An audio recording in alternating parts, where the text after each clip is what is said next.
सुनहरी भोर सी बेटी, रुपहली शाम सी बेटी। सुनहरी भोर सी बेटी, रुपहली शाम सी बेटी। जमी पर खास है सबसे, न समझो आम सी बेटी। खनकती चूड़िया उसकी खुशी का गीत लगती है। खनकती चूड़िया उसकी खुशी का गीत लगती है। छनकती पायले उसकी मधुर संगीत लगती है।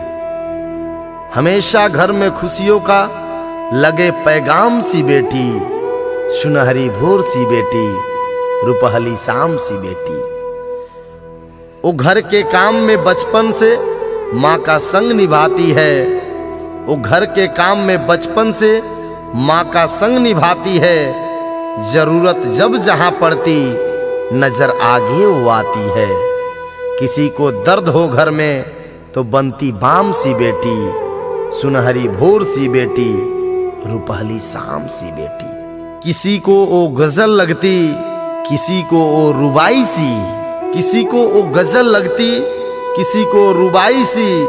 मगर माँ बाप को लगती कृपा ईश्वर की पाई सी। है दुर्गा सरस्वती लक्ष्मी के पावन नाम सी बेटी।